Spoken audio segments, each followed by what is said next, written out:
एक दिन की घटना है। एक छोटी सी लड़की फटे पुराने कपड़ों में एक सड़क के कोने पर खड़ी भीख मांग रही थी। ना तो उसके पास खाने को था, ना ही पहनने के लिए ठीक ठाक कपड़े थे, और ना ही उसे शिक्षा प्राप्त हो पा रही थी। वह बहुत ही गंदी बनी हुई थी, कई दिनों से नहाई नहीं थी और उसके बाल भी बिखरे हुए थे। तभी एक अच्छे घर का युवा अपनी कार में उस चौराहे से निकला और उसने उस लड़की को देखते हुए भी अनदेखा कर दिया। अंततः वह अपने आलीशान घर में पहुंचा, जहां सुख सुविधा के सभी साधन उपलब्ध थे। नौकर चाकर थे, भरा पूरा सुखी परिवार। जब वह रात्रि का भोजन करने के लिए अनेक व्यंजनों से भरी हुई मेज पर बैठा, तो अनायास ही उस अनाथ भिखारी बच्ची की तस्वीर उसकी आंखों के सामने आ गई। उस बिखरे बालों वाली फटे पुराने कपड़ों में छोटी सी भूखी बच्ची की याद आते ही वह व्यक्ति ईश्वर पर बहुत नाराज हुआ। उसने ईश्वर को ऐसी व्यवस्था के लिए बहुत धिक्कारा कि उसके पास तो सारे सुख साधन मौजूद थे और एक निर्दोष लड़की के पास ना खाने को था और ना ही वह शिक्षा प्राप्त कर पा रही थी। अंततः उसने ईश्वर को कोसा, हे ईश्वर, आप ऐसा कैसे होने दे रहे हैं? आप इस लड़की की मदद करने के लिए कुछ करते क्यों नहीं? इस प्रकार बोलकर वह खाने की मेज पर ही आंखें बंद करके बैठ गया। तभी उसने अपनी अंतरात्मा से आती हुई आवाज सुनी, जो कि ईश्वरीय ही थी। ईश्वर ने कहा, मैं बहुत कुछ करता हूँ और ऐसी परिस्थितियों को बदलने के लिए मैंने बहुत कुछ किया है। मैंने तुम्हें बनाया है। जैसे ही उस व्यक्ति को यह एहसास हुआ कि ईश्वर उस गरीब बालिका का उद्धार उसी के द्वारा करना चाहते हैं, तो वह बिना भोजन किए मेज से उठा और वापस उसी स्थान पर पहुंचा जहां वह गरीब लड़की खड़ी भीख मांग रही थी।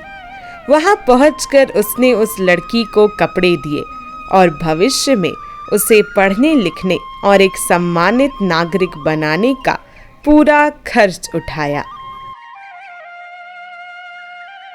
संत एकनाथ जी के पास एक व्यक्ति आया और बोला, नाथ, आपका जीवन कितना मधुर है। हमें तो शांति एक क्षण भी प्राप्त नहीं होती। कृपया मार्गदर्शन करें। तू तो अब 8 ही दिनों का मेहमान है, अतः पहले की ही भांति अपना जीवन व्यतीत कर। यह सुनते ही वह व्यक्ति उदास हो गया। घर में वह पत्नी से जाकर बोला, मैंने तुम्हें कई बार नाहक ही कष्ट दिया है, मुझे क्षमा करो। फिर बच्चों से बोला, बच्चों, मैंने तुम्हें कई बार पीटा है, मुझे उसके लिए माफ करो। जिन लोगों से उसने दुर्व्यवहार किया था, सबसे माफी मांगी।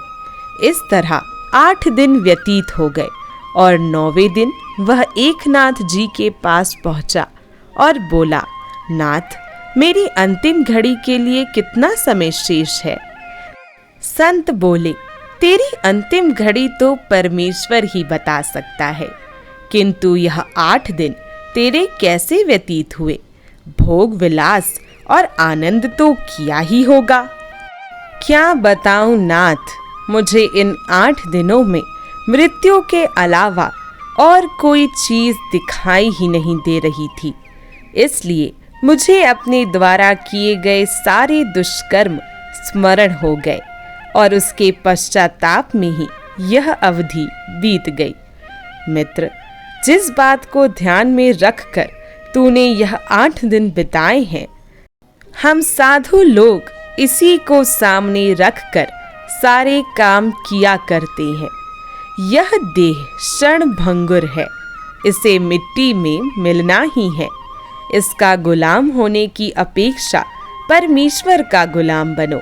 सबके साथ समान भाव रखने में ही जीवन की सार्थकता है।